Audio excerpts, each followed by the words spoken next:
നമ്മുടെ ക്ലിനിക്കിൽ ഒരു പേഷ്യൻസ് വരുമ്പോൾ നമ്മൾ അലർജിക്ക് മെഡിസിൻസ് കൊടുക്കുകയാണെങ്കിൽ തന്നെ അതിനോടൊപ്പം തന്നെ അവരെല്ലാവരും പ്രധാനമായിട്ട് ചോദിക്കുന്നതാണ് നമുക്കിത് മാനേജ് ചെയ്യാൻ വേണ്ടി ഭക്ഷണത്തിൽ എന്തെങ്കിലും മാറ്റം വരുത്തണോ, അല്ലെങ്കിൽ നമ്മൾ എന്തെങ്കിലും വൈറ്റമിൻസ് പ്രത്യേകം ഇതിനു വേണ്ടി കഴിക്കേണ്ടതുണ്ടോ എന്നൊക്കെ. അപ്പം ഇന്ന് നമുക്ക് ഈ ഒരു വീഡിയോയിലൂടെ നമ്മുടെ മാനേജ്മെന്റ് സൈഡിൽ അലർജിക്ക് എങ്ങനെ നമ്മൾ മാനേജ് ചെയ്യാം, നമ്മുടെ ഭക്ഷണത്തിൽ എന്തൊക്കെ മാറ്റങ്ങൾ വരുത്തി കഴിഞ്ഞാൽ ഒരു പരിധി വരെ നമുക്ക് അലർജി കൺട്രോൾ ചെയ്യാം എന്നൊക്കെ നോക്കാം.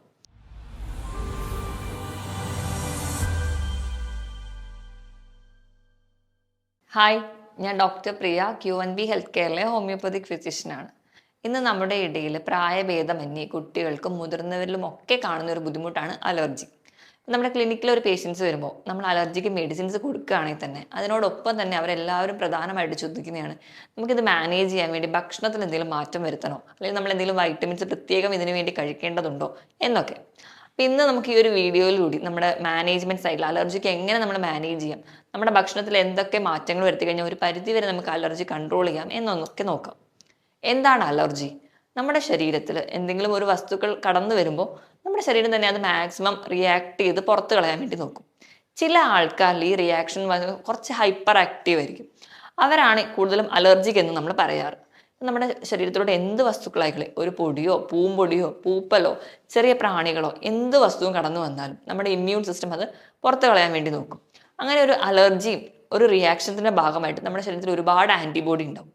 ഇങ്ങനെയുള്ള ഒരു ആൻറ്റിബോഡിയാണ് IgE എന്ന് പറയുന്നത്. ഈ ഒരു ആൻറ്റിബോഡി നമ്മുടെ ശരീരത്തിലെ ശ്വേത രക്താണുക്കൾ, അതായത് WBC അല്ലെങ്കിൽ വൈറ്റ് ബ്ലഡ് സെൽസ് ഒക്കെ ആയിട്ട് റിയാക്ട് ചെയ്ത് ചില കെമിക്കൽസ് ഉണ്ടാക്കും. ഹിസ്റ്റമിൻ, സൈറ്റോകൈൻസ് എന്നൊക്കെയാണ് നമ്മൾ അതിനെ പറയും. ഇവരെല്ലാവരും കൂടി ചേർന്നിട്ടാണ് നമുക്ക് അലർജിക് റിയാക്ഷൻസ്, അതായത് നമ്മൾ കോമൺ ആയി കാണുന്ന തുമ്മല്, മൂക്കൊലിപ്പ്, കണ്ണിന്റെ ചൊറിച്ചിൽ തുടങ്ങിയ ബുദ്ധിമുട്ടുകളൊക്കെ ആയിട്ട് പ്രസന്റ് ചെയ്യാറ്. അങ്ങനെ നമ്മുടെ ഇടയിൽ ഒരുപാട് പേര് ഈ ഒരു പ്രശ്നങ്ങളായിട്ട് നിൽക്കുന്നതും ഒരുപാട് കേസസ് നമ്മുടെ ക്ലിനിക്കിൽ തന്നെ വരുന്നതും നമ്മൾ കാണാറുണ്ട്. എന്താണ് പ്രധാനമായിട്ടും അലർജിയുടെ കാരണം എന്ന് പറയുകയാണെങ്കിൽ, അല്ലെങ്കിൽ ഇന്ന് നമ്മളോട് ആരെങ്കിലും ചോദിച്ചാൽ തന്നെ നമുക്ക് പറയാവുന്നതാണ്, ഏറ്റവും പ്രധാന കാരണം എന്ന് പറഞ്ഞാൽ നമുക്കൊരു പാരമ്പര്യ ഘടകം ഉണ്ടാവും. ഈ ഒരു പാരമ്പര്യ ഘടകമുള്ളവരുടെ ഇടയിലേക്ക് ചില വസ്തുക്കളുമായിട്ട് കോണ്ടാക്ട് വരുമ്പോഴാണ് അവർക്ക് അലർജി ഉണ്ടാവുന്നത്. ഇപ്പൊ നമ്മുടെ മാതാപിതാക്കളിൽ, നമ്മുടെ മാതാവിനോ പിതാവിനോ ഏതെങ്കിലും ഒരാൾക്ക് അലർജി ഉണ്ടെങ്കിൽ നമുക്ക് 25% ചാൻസ് ഉണ്ട് നമുക്ക് വരാനുള്ളത്. രണ്ടുപേരും അലർജിക്ക് ആണെങ്കിൽ 50% ചാൻസ് ഉണ്ട് അത് നമ്മൾക്ക് വരാൻ. അതിനോടൊപ്പം തന്നെ നമുക്ക് പ്രത്യേകിച്ച് മെന്റൽ സ്ട്രെസ്സോ ടെൻഷനോ ഒക്കെ ഉള്ള സമയമാണെങ്കിൽ ഇടയ്ക്കിടയ്ക്ക് ഈ റിയാക്ഷൻസ് നമുക്ക് ഇടയിൽ വരുന്നത് കാണാം. എന്തൊക്കെയാണ് നമുക്ക് പ്രധാനമായിട്ടും അലർജിക്ക് ഉണ്ടാക്കുന്ന വസ്തുക്കൾ എന്ന് നോക്കാം. ചിലപ്പോൾ നമ്മുടെ വീട്ടിലെ ചെറിയ ചെറിയ പൊടികളാവാം, അല്ലെങ്കിൽ നമ്മുടെ വീട്ടിൽ എവിടെയെങ്കിലും നനഞ്ഞ ഭാഗം ഉണ്ടാവുമെങ്കിൽ അവിടെയുള്ള പൂപ്പലാവാം, നമ്മുടെ വീട്ടിലെ ചെറിയ പ്രാണികളാവാം, അല്ലെങ്കിൽ അകത്ത് വെച്ചിരിക്കുന്ന ഇൻഡോർ പ്ലാന്റ്സോ അല്ലെങ്കിൽ പുറത്തുള്ള ചെടികളിലൊക്കെ ഉണ്ടാകുന്ന പൂമ്പൊടിയോ ഒക്കെ വന്നിട്ടാവും. ചില കാലാവസ്ഥയിൽ മാത്രം അലർജി ആണെങ്കിൽ നമ്മൾ അതിനെ സീസണൽ അലർജി എന്നും, എപ്പോഴും അലർജിക്കായിട്ട് നിൽക്കുന്ന ഒരാളെ നമ്മൾ പെരിനിയൽ അലർജി എന്നാണ് പറയുക. അതായത് രാവിലെ എണീക്കുമ്പോൾ തൊട്ടേ തുമ്മലായിട്ട് തുടങ്ങുന്നവരോ, അല്ലെങ്കിൽ രാവിലെ എണീറ്റ് കൈ കഴുകുമ്പോഴോ മുഖം കഴുകുമ്പോൾ അലർജിയായിട്ട് പ്രസന്റ് ചെയ്യുന്നത് കാണാം. പ്രധാനമായിട്ടും ഈ അലർജി രോഗങ്ങളൊക്കെ നമ്മളെ ബാധിക്കുന്ന പ്രധാനപ്പെട്ട 3 അവയവങ്ങളെയാണ്. ഒന്ന് നമ്മുടെ ലങ്സിനെ, രണ്ടാമത് മൂക്ക്, മൂന്നാമത് ത്വക്ക്. അപ്പോൾ ഇതൊക്കെയാണ് പ്രധാനമായിട്ട് അലർജി റിയാക്ഷൻസ് കാണിക്കുന്ന വസ്തുക്കളും അല്ലെങ്കിൽ കാണിക്കുന്ന ഏരിയകളും. അപ്പം നമ്മൾ എന്തെങ്കിലും ഒരു വസ്തുവായിട്ട് കോണ്ടാക്ട് വരുന്നു, ഇപ്പം നമ്മൾ എന്തെങ്കിലും ഇട്ടിരിക്കുന്ന ജ്വല്ലറി അതിലൊരു നിക്കൽ കണ്ടന്റ് ഉണ്ടെങ്കിൽ, അല്ലെങ്കിൽ ചിലർക്ക് വാച്ച് കിട്ടിയാൽ അലർജി, ഇതിനൊക്കെ നമ്മൾ കോണ്ടാക്ട് ഡെർമറ്റൈറ്റിസ് അല്ലെങ്കിൽ സ്കിന്നുമായി ബന്ധപ്പെട്ട അലർജി എന്ന് പറയും. ഇത് കൂടാതെ കുട്ടികളിൽ കാണുന്ന ഒരു വരണ്ട ചർമ്മവും 5 വയസ്സിന് താഴെയായിട്ട് നിൽക്കുന്ന അലർജികൾ നമ്മൾ എക്സിമ എന്നും, അല്ലാതെ തന്നെ ചെറിയ തിണർപ്പായിട്ട് പ്രസന്റ് ചെയ്യുകയാണെങ്കിൽ അതിന് നമ്മൾ ആർട്ടിക് ഏരിയ എന്ന് പറയും. ഏറ്റവും കൂടുതൽ ആൾക്കാർ പ്രസന്റ് ചെയ്യുന്ന ഒരു അലർജി എന്ന് പറഞ്ഞാൽ ഫുഡ് അലർജിയാണ്. ഫുഡ് അലർജി എന്ന് പറഞ്ഞാൽ പ്രധാനമായിട്ടും പ്രോട്ടീൻ അടങ്ങിയ ഭക്ഷണങ്ങൾ, നട്ട്സ് അല്ലെങ്കിൽ മുട്ട, പാല്. ചിലർക്കാണെങ്കിൽ ഷെല്ലുള്ള കൊഞ്ച്, ഞണ്ട് ഇവയോടാവാം, ബീഫിനോട് അലർജി. ഇങ്ങനെ പല വസ്തുക്കളോടും അലർജി കാണിക്കുന്നവരുണ്ട്. ഇവർക്കെന്ന് പറഞ്ഞാൽ പ്രധാനമായും കാണിക്കുന്നത് വയറിളക്കം, വയറുവേദന, അല്ലെങ്കിൽ ദഹനം പ്രോപ്പറായിട്ട് നിൽക്കാതിരിക്കുക, അതുകൊണ്ട് തന്നെ ചെറിയ ചെറിയ ചൊറിച്ചിലായിട്ടൊക്കെ പ്രസന്റ് ചെയ്യാം. ഇതാണ് പ്രധാനമായിട്ട് ഫുഡ് അലർജി. ഇതുകൂടാതെ മരുന്നിനോടുള്ള അലർജി കാണിക്കാറുണ്ട്. മരുന്നിനോടുള്ള അലർജിയാണ് നമ്മൾക്ക് അലർജി കണ്ടീഷൻസിൽ ഏറ്റവും എമർജൻസി വേണ്ട ഒന്ന്. അപ്പോൾ നമ്മുടെ പെട്ടെന്ന് തന്നെ അങ്ങനെ മരുന്നിനോട് അലർജി ഉള്ളവർക്കാണെങ്കിൽ BP പെട്ടെന്ന് താഴ്ന്നു പോകും, നമ്മുടെ ഹാർട്ട് റേറ്റ് ഒക്കെ പെട്ടെന്ന് കൂടുന്നത് കാണാം, പാൽപിറ്റേഷനൊക്കെ പ്രസന്റ് ചെയ്യുന്ന കാണാം, പെട്ടെന്ന് തന്നെ ആൾ കുഴഞ്ഞു പോകുന്നു, മരണം വരെ എത്താനുള്ള ചാൻസ് ഉണ്ട്. ഇത് കൂടാതെ തന്നെ നമുക്ക് ചില ഗാഡ്ജറ്റ്സ്, ഇപ്പം മൊബൈൽ ഫോണൊക്കെ കണ്ടിന്യൂസ് യൂസ് ചെയ്യുന്നവർക്ക് നിക്കൽ കണ്ടന്റ് ഉള്ളതുകൊണ്ട് അവരോട് അലർജി വരാം, അല്ലെങ്കിൽ ചെറിയ ഡ്രസ്സുകളോട് അലർജി വരാം. അതുപോലെ തന്നെ കോമൺ ആയിട്ട് നമ്മുടെ ഇടയിൽ കാണുന്നതാണ് അലർജിക് റൈനൈറ്റിസ്. ഒരു 20 മുതൽ 40 വയസ്സ് വരെയൊക്കെ ഈ ഒരു അലർജിക് റൈനൈറ്റിസ് ആയിട്ടിനെ കണ്ടിന്യൂസ്ലി പ്രസന്റ് ചെയ്യുന്ന ഒരുപാട് പേരുണ്ട്. അപ്പോൾ അലർജിക് റൈനൈറ്റിസ് എന്ന് പറയുമ്പോൾ നമ്മുടെ മൂക്കിൽ നിന്ന് കണ്ടിന്യൂസ് ആയിട്ട് മൂക്കൊലിപ്പ് ഉണ്ടാവും, തുമ്മലുണ്ടാവും, കണ്ണിന് ചൊറിച്ചിലുണ്ടാവും. കണ്ണിന് ചൊറിച്ചിൽ വന്ന് കണ്ണ് ചുമന്ന് ലൈറ്റിലോടൊക്കെ നോക്കാൻ ബുദ്ധിമുട്ട് അനുഭവപ്പെടുന്നവരുണ്ടാവും.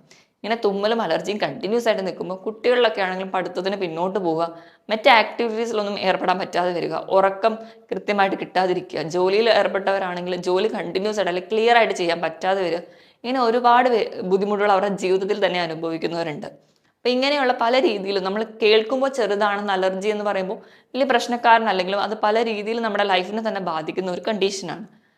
ഇനി നമുക്ക് എങ്ങനെയാണ് അലർജി തിരിച്ചറിയുക എന്ന് നോക്കാം. അലർജി പ്രധാനമായും നമ്മൾ ഡിറ്റക്ട് ചെയ്യുക ഒന്നാമതായിട്ട് നമ്മുടെ ക്ലിനിക്കൽ കേസസ് വരുമ്പോൾ നമ്മുടെ ഹിസ്റ്ററിയും അല്ലെങ്കിൽ നമ്മുടെ പാരമ്പര്യം ഒക്കെ ഉണ്ടോ അവരുടെ ഫീച്ചേഴ്സ് ഒക്കെ മനസ്സിലാക്കും. അതിനോടൊപ്പം തന്നെ നമ്മൾ ചെയ്യാറ് ബ്ലഡ് ടെസ്റ്റ് ആണ്. നമ്മൾ ഏറ്റവും കോമൺ ആയിട്ട് IgE ആണ് ചെയ്യാറ്. അതിനോടൊപ്പം തന്നെ അബ്സല്യൂട്ട് ഈസിനോഫിൽ കൗണ്ട്, അതായത് AEC, ഇത് രണ്ടുമാണ് ബ്ലഡ് ടെസ്റ്റ് ചെയ്യുക. ഇപ്പം എന്തെങ്കിലും കോണ്ടാക്ട് വരുന്ന അലർജി ആണെങ്കിൽ നമ്മളൊരു സ്കിന്നിൽ ആ ഒരു വസ്തുവായിട്ട് ചെറിയ തോതിൽ കോണ്ടാക്ട് നടത്തി അതിന് അലർജി ഉണ്ടോ എന്ന് ഉറപ്പുവരുത്തും. ഇനി ഫുഡിനോടാണ് അലർജി എങ്കിൽ നമ്മൾ സാധാരണ ഒരു ഹോസ്പിറ്റലിൽ മാത്രമാണ് ആ ടെസ്റ്റ് ചെയ്യാറ്. അത് ചെയ്യുന്ന സമയത്ത് ഇപ്പോൾ ഒരു ഡോക്ടറുടെ കൺസൾട്ടേഷനോട് കൂടി മാത്രമേ ചെയ്യാറുള്ളൂ. ഇപ്പം ഏതെങ്കിലും ഒരു ഫുഡിനോട് അലർജി ഉണ്ടെങ്കിൽ അത് കുറഞ്ഞ അളവിൽ കൊടുത്ത് കുറച്ച് ഒരു മിനിമം ലെവലിലേക്ക് കൊണ്ടുവരും.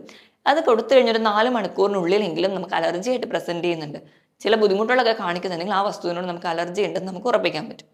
ഇങ്ങനെ ഒരു വസ്തുവിനോട് നമുക്ക് അലർജി ഉണ്ട് എന്ന് ഉറപ്പ് വരുത്തിയാൽ തന്നെ നമ്മൾ മാക്സിമം അത് അവോയ്ഡ് ചെയ്യുകയാണെങ്കിൽ ഒരു പരിധി വരെ നമുക്ക് മാനേജ് ചെയ്യാം. ഇനി നമുക്ക് മാനേജ്മെന്റ് എങ്ങനെയാണെന്ന് നോക്കാം. മാനേജ്മെന്റിന്റെ ഏറ്റവും ആദ്യത്തെ ഘടകം എന്ന് പറഞ്ഞിട്ടുണ്ടെങ്കിൽ നമ്മളൊരു അലർജിക് ഡയറി കീപ്പ് ചെയ്യാം. അലർജിക് ഡയറി എന്ന് പറഞ്ഞു കഴിഞ്ഞാൽ നമുക്ക് അലർജിക് എപ്പിസോഡ് ഉണ്ടാകുന്ന ദിവസങ്ങളൊക്കെ നോട്ട് ഡൗൺ ചെയ്യാം. ആ ദിവസങ്ങളുടെ തൊട്ട് മുൻപ് അല്ലെങ്കിൽ ആ കുറച്ച് സമയത്തിന് മുൻപ് നമുക്ക് എന്തെങ്കിലും വസ്തുവായിട്ട് കോണ്ടാക്ട് ഉണ്ടായിരുന്നു, അല്ലെങ്കിൽ ഏതെങ്കിലും ക്ലൈമറ്റിലേക്ക് നമ്മൾ പോയിരുന്നു, അല്ലെങ്കിൽ നമ്മൾ ഏതെങ്കിലും ഭക്ഷണം കഴിച്ചിരുന്നോ എന്നൊക്കെ നമ്മളൊന്ന് ഓർത്ത് വെച്ച് അത് നോട്ട് ഡൗൺ ചെയ്യും. അങ്ങനെ ഒരു 5-6 എപ്പിസോഡ് നമ്മൾ നോട്ട് ഡൗൺ ചെയ്ത് കഴിഞ്ഞാൽ ഇതിലെല്ലാം കോമൺ ആയിട്ട് കാണുന്ന 1-2 വസ്തുക്കൾ ഉണ്ടാവും. ഇവയോട് നമ്മൾ അലർജി കാണുന്നത് നമുക്ക് ഉറപ്പ് വരുത്താം. ഇങ്ങനെയുള്ള വസ്തുക്കളുമായിട്ട് മാക്സിമം അവോയ്ഡ് ചെയ്യുകയാണെങ്കിൽ ഒരു പരിധി വരെ നമുക്ക് അലർജിക് റിയാക്ഷൻസ് കുറയ്ക്കാൻ പറ്റും.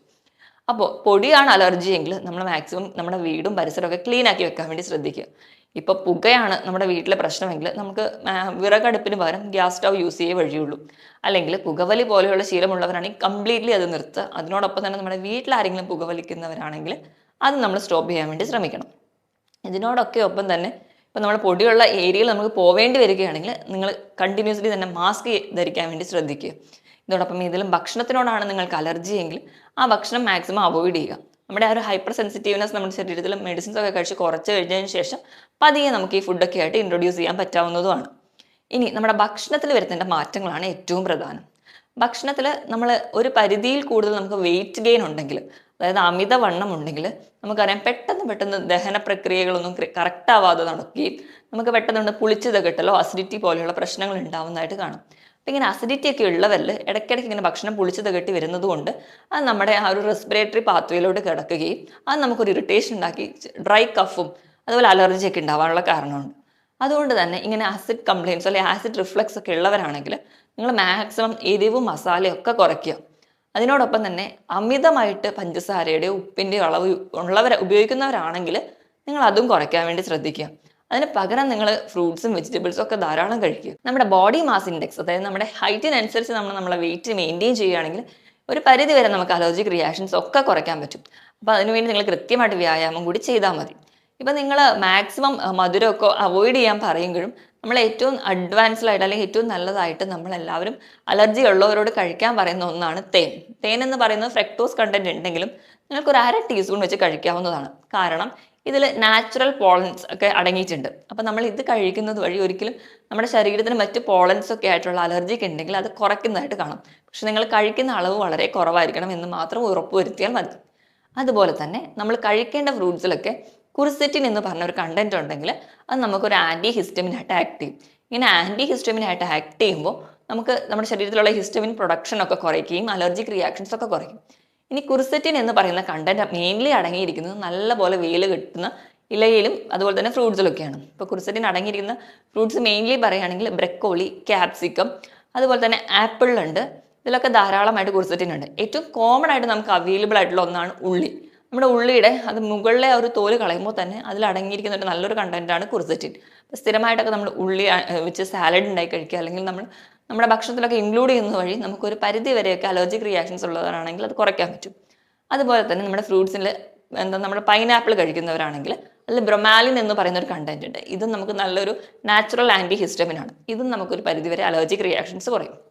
ഇനി എല്ലാവരും പറയുന്ന ഒന്നാണ് ഇമ്മ്യൂണിറ്റി ബൂസ്റ്റ് ചെയ്ത് കഴിഞ്ഞാൽ അലർജിക് റിയാക്ഷൻസ് ഒക്കെ കുറയും. ഇമ്മ്യൂണിറ്റി ചിലപ്പോൾ ഇവർക്ക് നോർമൽ ആയിരിക്കും, ഇമ്മ്യൂണിറ്റി കുറച്ച് സെൻസിറ്റീവ്നെസ് ആയിരിക്കും. അപ്പോൾ അതൊന്ന് മെയിൻറ്റെയിൻ ചെയ്യാൻ വേണ്ടിയിട്ട് നമുക്ക് വൈറ്റമിൻ സി അടങ്ങിയ ഭക്ഷണങ്ങൾ കഴിക്കും. പക്ഷേ ഈ വൈറ്റമിൻ സി ചിലർക്ക് അതും ഒരു അലർജിക് ആയിട്ട് നിൽക്കാറുണ്ട്. നാരങ്ങയോ ഓറഞ്ചോ ഒക്കെ കഴിക്കുന്ന അലർജിക് ആവാർ. അപ്പം അങ്ങനെയുള്ളവർക്ക് വൈറ്റമിൻ സി ധാരാളമായി അടങ്ങിയ ഒന്നാണ് നെല്ലിക്ക അല്ലെങ്കിൽ ക്യാപ്സിക്കം അല്ലെങ്കിൽ നമ്മുടെ വീട്ടിലുള്ള പേരക്ക. ഇതിൽ ധാരാളം വൈറ്റമിൻ സി അടങ്ങിയിട്ടുണ്ട്. നിങ്ങൾക്ക് ഓറഞ്ചോ നാരങ്ങയോ ഒക്കെ കഴിക്കുമ്പോഴാണ് ബുദ്ധിമുട്ടെങ്കിൽ നിങ്ങൾ വൈറ്റമിൻ സിക്ക് വേണ്ടി ഈ ഫ്രൂട്ട്സോ അല്ലെങ്കിൽ വെജിറ്റബിൾസ് ഒക്കെ സെലക്ട് ചെയ്യുക. അങ്ങനെയാണെങ്കിൽ ഒരു പരിധി വരെ നമ്മുടെ ഒരു ഇമ്മ്യൂൺ സിസ്റ്റത്തിനെ കറക്റ്റായിട്ട് ബാലൻസ് ചെയ്യാൻ വേണ്ടി പറ്റും. ഇനി ഇതിനോടൊപ്പം തന്നെ ഈ അലർജിക് ആയിട്ടുള്ള ആൾക്കാരുടെ വൈറ്റമിൻ്റെ ലെവലൊക്കെ എത്രയാണെന്ന് നമുക്ക് നോക്കാം, അല്ലെങ്കിൽ അവർ സ്ഥിരമായി കഴിക്കേണ്ട വൈറ്റമിൻസ് ഏതൊക്കെയാണെന്ന് നോക്കാം. ഒന്നാമതായിട്ട് വൈറ്റമിൻ ഡി. വൈറ്റമിൻ ഡിയുടെ കേസ് എടുക്കുകയാണെങ്കിൽ ഈ അലർജിക് ആയിട്ടുള്ള ആൾക്കാരെ എടുക്കുകയാണെങ്കിൽ 70% ആൾക്കാരിലും വൈറ്റമിൻ ഡി വളരെ കുറവായിരിക്കും. കാരണം വൈറ്റമിൻ ഡി ഉണ്ടെങ്കിൽ നമ്മുടെ ശരീരത്തിൽ ഒരു പരിധി വരെയൊക്കെയുള്ള നീർക്കെട്ട്, ഇപ്പം നമ്മുടെ മ്യൂക്കസ് മെമ്പറൈൻ, അത് നമ്മുടെ ആമാശയത്തിലായാലും നമ്മുടെ മൂക്കിലായാലും ശ്വാസകോശത്തിലായാലും അവിടെയൊക്കെ ഉണ്ടാകുന്ന നീർക്കെട്ട് കുറയ്ക്കാൻ വേണ്ടി വൈറ്റമിൻ ഡി സഹായിക്കുന്നുണ്ട്. അപ്പോൾ വൈറ്റമിൻ ഡി കുറവുള്ളവരാണെങ്കിൽ നിങ്ങൾ രാവിലെ 10 മണി തൊട്ട് 1 മണി വരെയുള്ള വെയിൽ ആഴ്ചയിൽ ഒരു 3 ദിവസമെങ്കിലും ഒരു 15 മിനിറ്റെങ്കിലും കൊള്ളുകയാണെങ്കിൽ നിങ്ങൾക്ക് വൈറ്റമിൻ ഡി കിട്ടും. അതിനോടൊപ്പം തന്നെ ആവശ്യമെങ്കിൽ നിങ്ങൾക്ക് വൈറ്റമിൻ ഡി സപ്ലിമെൻറ്റ്സ് എടുക്കാം. രണ്ടാമതായിട്ട് വൈറ്റമിൻ സി. വൈറ്റമിൻ സി എന്ന് പറയുമ്പോൾ നമ്മുടെ എല്ലാ മ്യൂക്കസ് മെമ്പറൈൻ്റെയും കൃത്യമായ പ്രവർത്തനത്തിന് നമ്മളെ സഹായിക്കുന്ന ഒന്നാണ് വൈറ്റമിൻ സി. ഇപ്പം തുമ്മൽ, മൂക്കൊലിപ്പ്, കണ്ണിൻ്റെ ചൊറിച്ചിൽ, ഈ വക ബുദ്ധിമുട്ടൊക്കെ ഉള്ളവർക്ക് വൈറ്റമിൻ സി അടങ്ങിയ നേരത്തെ പറഞ്ഞ നെല്ലിക്കയോ അല്ലെങ്കിൽ ക്യാപ്സിക്കം, പേരക്ക ഇവ സ്ഥിരമായിട്ടൊക്കെ കഴിക്കുകയാണെങ്കിൽ ഒരു പരിധി വരെയുള്ള ഈ അലർജിക് റിയാക്ഷൻസ് ഒക്കെ കുറയാനും അതുപോലെ തന്നെ ഹെൽത്തി ആയിട്ടുള്ള ഒരു മ്യൂക്കസ് മെമ്പറൈൻ നമുക്ക് ഉണ്ടാക്കാനും പറ്റും. അതുകൊണ്ട് നിങ്ങൾ സ്ഥിരമായിട്ട് വൈറ്റമിൻ സി അടങ്ങിയ ഭക്ഷണങ്ങൾ കഴിക്കുക. അടുത്ത ഒന്നാണ് മീനെണ്ണ. മീനെണ്ണ എന്ന് പറയുമ്പോൾ അതിൽ ധാരാളം ആൻറ്റി ഓക്സിഡൻസ് ഉണ്ട്. പ്രധാനമായിട്ടും അടങ്ങിയിരിക്കുന്ന DHA അല്ലെങ്കിൽ EPA എന്ന് പറയുന്ന ആൻറ്റി ഓക്സിഡൻസ്. അതിനോടൊപ്പം തന്നെ omega-3 ഫാറ്റി ആസിഡ്സ് ഉണ്ട്. അപ്പം നിങ്ങൾ ചെറിയ മത്സ്യങ്ങൾ, നെത്തോലി, മത്തി, അയല പോലെയുള്ള മത്സ്യങ്ങൾ, അതുപോലെ തന്നെ ധാരാളം നട്ട്സ് ഒക്കെ കഴിക്കുമ്പോൾ നിങ്ങൾ നല്ല കൊഴുപ്പ് നമ്മുടെ ശരീരത്തിലെത്തിക്കും. ഇതും നമ്മൾക്കൊരു പരിധി വരെയൊക്കെ നീർക്കെട്ട് കുറയ്ക്കാൻ വേണ്ടി സഹായിക്കും. അങ്ങനെ നീർക്കെട്ടൊക്കെ കുറയുകയാണെങ്കിൽ നമുക്ക് അലർജിക് റിയാക്ഷൻസും അല്ലെങ്കിൽ നമുക്ക് മൂക്കൊലിപ്പ് പോലെയുള്ള ബുദ്ധിമുട്ടുകൾ നമുക്ക് ഒരു പരിധി വരെ കുറയ്ക്കാൻ സഹായിക്കുന്നുണ്ട്. ഇനി നാലാമതായിട്ട് നമ്മളെല്ലാവരും കഴിക്കേണ്ട ഒരു വൈറ്റമിനാണ് വൈറ്റമിൻ ഇ. വൈറ്റമിൻ ഇ എന്ന് പറയുമ്പോൾ നമ്മുടെ പേശികൾക്കും കോശങ്ങൾക്കും ഒക്കെ ഒരു ഇലാസ്റ്റിസിറ്റി മെയിൻറ്റെയിൻ ചെയ്യുന്നവയാണ്. അപ്പോൾ നമ്മുടെ മ്യൂക്കസ് മെമ്പറൈനും അല്ലെങ്കിൽ നമ്മുടെ റെസ്പിറേറ്ററി സിസ്റ്റത്തിനും നമ്മുടെ ശ്വാസകോശത്തിനൊക്കെ ഒരു ഇലാസ്റ്റിസിറ്റി മെയിൻറ്റെയിൻ ചെയ്യാൻ വേണ്ടി സഹായിക്കും. ഇപ്പോൾ നമുക്കറിയാം കോവിഡൊക്കെ വന്നതിന് ശേഷം ഒരുപാട് പേർക്ക് സ്റ്റെപ്പ് കയറുമ്പോഴോ അല്ലെങ്കിൽ കയറ്റം കയറുമ്പോഴോ കിതപ്പ് പോലെയുള്ള ബുദ്ധിമുട്ടുകൾ കാണാറുണ്ട്. അതിനൊരു പ്രധാന കാരണം എന്ന് പറഞ്ഞിട്ടുണ്ടെങ്കിൽ നമ്മുടെ ഒരു ലങ് കപ്പാസിറ്റി കുറയുന്നതാണ്. കാരണം ലങ്സിന് വേണ്ട രീതിയിൽ എക്സ്പാൻഡ് ചെയ്യാൻ പറ്റുന്നില്ല. അപ്പോൾ നമ്മൾ വൈറ്റമിൻ ഇ വേണ്ട തോതിൽ എടുക്കുകയാണെങ്കിൽ ഒരു പരിധി വരെയൊക്കെ ഈ ഇലാസ്റ്റിസിറ്റി പ്രോബ്ലം ഒക്കെ മാറ്റാനും നമ്മുടെ ലങ് കപ്പാസിറ്റി കുറച്ചുകൂടെ പ്രോപ്പർ ആക്കാനും നമുക്ക് കുറച്ചുകൂടി നല്ലോണം റെസ്പിയർ ചെയ്യാനും നമ്മുടെ ഈ ഒരു റെസ്പിറേറ്ററി പാത്ത് ക്ലീൻ ആക്കി വെക്കാനും ഒരു ഹെൽത്തി മ്യൂക്കസ് മെമ്പറൈൻ ഉണ്ടാവാനും സഹായിക്കും. അപ്പോൾ ഈ അലർജിക് റിയാക്ഷൻസ് ഒക്കെ ഉള്ളവർ വൈറ്റമിൻ ഇ അടങ്ങിയ ഭക്ഷണങ്ങളും അല്ലെങ്കിൽ ക്യാപ്സ്യൂൾ രൂപത്തിലോ നിങ്ങൾക്ക് എടുക്കാവുന്നതാണ്. ഇതിനൊക്കെ പുറമെ കാൽസ്യം, മാഗ്നീഷ്യം, ഫോസ്ഫറസ്, പൊട്ടാസ്യം പോലെയുള്ള മിനറൽസും ധാതുക്കളും ഒക്കെ നമുക്ക് ആവശ്യമാണ്. ഇവയൊക്കെ ഉണ്ടെങ്കിൽ നമ്മുടെ മ്യൂക്കസ് മെമ്പറൈൻ നല്ല ആരോഗ്യമായിട്ട് നിൽക്കുകയുള്ളൂ. അപ്പോൾ പ്രോപ്പറായ ഒരു മ്യൂക്കസ് മെമ്പറൈൻ ഉണ്ടെങ്കിൽ നമുക്ക് ഉള്ളിൽ വരുന്ന വസ്തുക്കളെ പ്രോപ്പറായിട്ട് പുറത്തേക്ക് കളയും. ആ ഒരു റെസ്പിറേറ്ററി പാത്വേയും അതുപോലെ തന്നെ നമ്മുടെ ഹെൽത്തിന് വേണ്ടി വളരെ നല്ലതാണ്. അപ്പോൾ അതിനുവേണ്ടി നിങ്ങൾ ധാരാളം ഇലക്കറികൾ അല്ലെങ്കിൽ ഷെൽ ഫിഷസ്, പാല്, മുട്ട ഈ വക ഉൽപ്പന്നങ്ങളൊക്കെ കൂടുതലായിട്ട് കഴിക്കുക.